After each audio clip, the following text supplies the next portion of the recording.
Spiderman का असली नाम है पीटर पार्कर। हे दोस्तों, स्वागत है तुम्हारा एक और नई और एक्साइटिंग वीडियो में। यार हमें लगा था मल्टीवर्स ये बनाएगी, फिर हमें लगा यहाँ तो मल्टीवर्स बन ही गया, पर किसने सोचा था कि मल्टीवर्स इस इम्पोस्टर की वजह से बनेगा।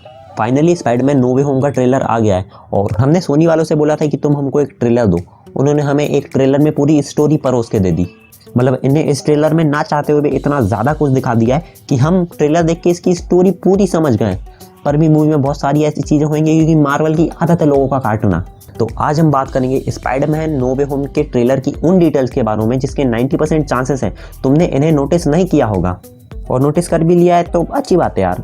मैंने सोचा है ब्रेकडाउन तो सब कर रहे हैं, तो क्यों ना कुछ हिडन डिटेल्स को तुम्हारे सामने लाया जाए जो मोस्ट प्रोबेबली तुम्हें नहीं पता होंगी।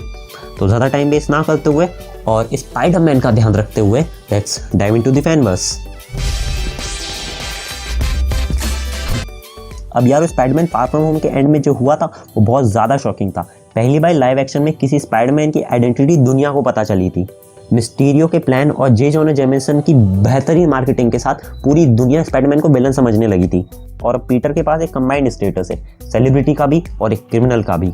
क्रिमिनल वाले स्टेटस की वजह से आंट में एमजे और नेड की ज़िंदगी भी थोड़ी सी झंड हो गई है। और अब डिटेल ट्रेलर के शुरुआती शॉट में एमजे रियल वर्ल्ड का न्यूयॉर्क पोस्ट पढ़ रही है। बस उस पेपर का नाम सैम रेमी वाला डेली ब्यूगल है। मेरे ख्याल से इस यूनिवर्स में डेली ब्यूगल एक टीवी चैनल है या फिर दोनों हैं। वो टीवी चैनल भी है और साथ में अखबार भी छापता है। और उस पेपर में एक हेडलाइन है जो कहती है स्पाइडर मिनियंस, और यहाँ पे स्पाइडर मिनियंस कोई और नहीं नेड और एमजे हैं। और उसी अखबार का एक पेज ये भी कहता है कि प्रे फॉर न्यूयॉर्क। मुझे नहीं पता वो लोग न्यूयॉर्क के लिए क्यों प्रे कर रहे हैं।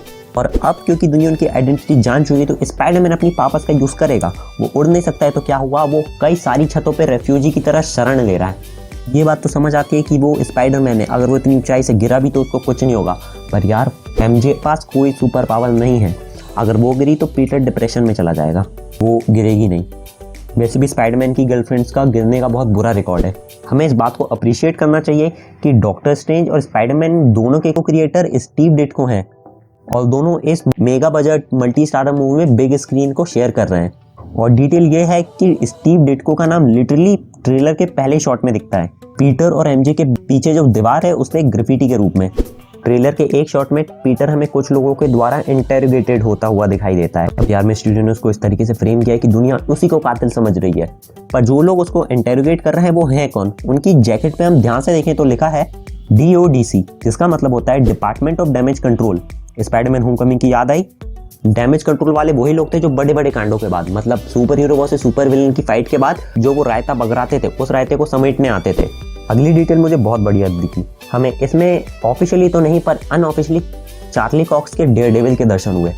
पीटर जितने बड़े झमेले में फंसा है तो उसको फाइनली जस्टिस की जरूरत तो पड़ेगी, और इस समय कोई अच्छा लॉयर उसका काम कर सकता है, वो है none other than Daredevil. Trailer के आगे के शॉट्स में हमें ये दिख ही रहा है कि पीटर आम जिंदगी जीने लगा है, मतलब स्कूल जा रहा है। भले ही उसको लोग शक भरी नजरों से देख रहे हैं पर वो स्कूल जाने लगा है। तो फाइनली उसको जेल से रिहाई मिल गई होगी, और इसके लिए मेन काम किया हुआ डेयरडेविल की लॉयर ने। इस शॉट में हमें कोई डेयरडेविल जैसा दिख भी रहा है, चेहरा नहीं दिखाया है। मार्वल वालों ने बोला ना उनकी आदत है काटने की। और ये मूवी मोस्टली हैलोवीन के टाइम पे बेस्ड है, तो हमें इस सीन में ये कुछ ऑरेंज कलर की चीज़ भी दिखती है। मत बोलना यार ये मेफिस्टो है, फिर से बहुत बड़ी फैन थ्योरीज बनने लगेंगी। स्पाइडरमैन फार फ्रॉम होम पूरी गर्मियों की छुट्टियों में बेस्ड थी, मतलब स्पाइडरमैन फार फ्रॉम होम और स्पाइडरमैन नो वे होम के बीच में 3-4 महीने का गैप होगा अकॉर्डिंग टू मी। अब अगली डिटेल के बारे में मैक्सिमम लोगों को पता था, पर जब उन्हें डॉक्टर स्ट्रेंज को इस ट्रेलर में देखा तो उनकी आंखें चुंधी आ गईं। फाइनली पीटर डॉक्टर स्ट्रेंज से मदद मांगने जाता है क्योंकि अब आयरन मैन का रोल डॉक्टर स्ट्रेंज ही मार्वल सिनेमैटिक यूनिवर्स में निभाने वाले हैं, मतलब उस तरीके से पीटर का मेंटर बनने का। और डॉक्टर स्ट्रेंज के जादू के साथ मुझे बहुत गड़बड़ लग रही है। मतलब अक्टूबर के महीने में सैंटम सेंटोरा के अंदर बर्फ पड़ी है। बर्फ सच में? फिर पीटर सीधे उसको बोलता है कि क्या आप मेरी आइडेंटिटी दुनिया से फिर से छुपा सकते हो? फिर वॉन्ग बोलता है कि ऐसा स्पेल मत करो, और वहाँ पे एक छोटी सी डिटेल आती है कि डॉक्टर स्ट्रेंज बोलने वाला होता है आई एम, और फिर बोलता है आई एम नॉट। ठीक है, नहीं पढ़ूंगा।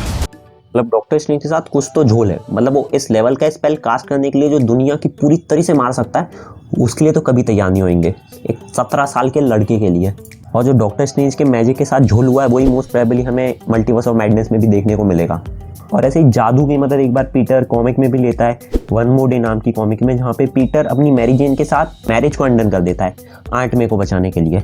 और जब डॉक्टर स्ट्रेंज स्पेल कास्ट करना शुरू करते हैं तो तब कुछ उनसे गलती हो जाती है या फिर पीटर की वजह से डिस्ट्रैक्ट हो जाते हैं और उस वजह से पता नहीं मल्टीवर्स के द्वार खुल जाते हैं। मतलब मैं बोल रहा हूँ यार, डॉक्टर स्ट्रेंज के जादू में कुछ झोल हो गया है।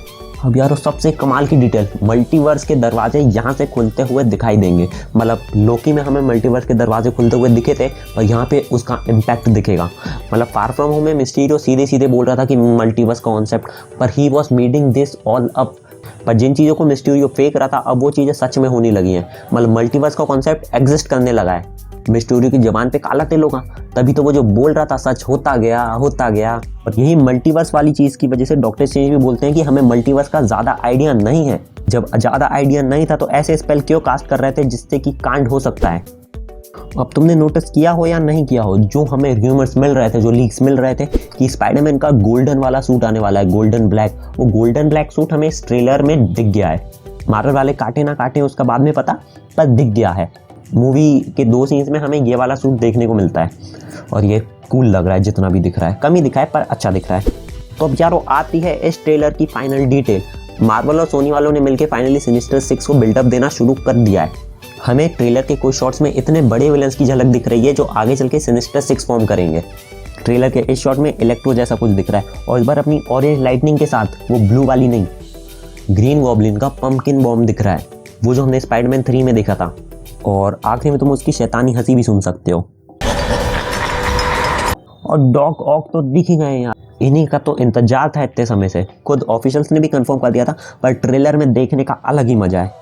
और जिस स्वैग के साथ आता है यार, वो बोलता है कि हेलो पीटर, फट जाती है। और फिर शायद इस शॉट में हमें सैंडमैन जैसा भी कुछ दिख रहा है।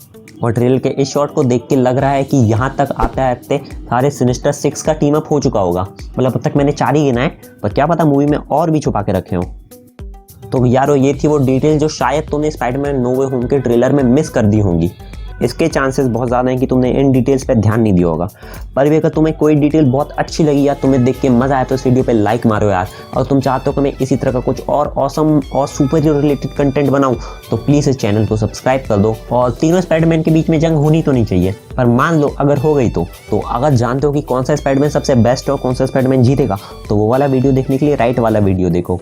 With that being said, see you until the next video and bye bye. And don't forget, you are a big fan than before.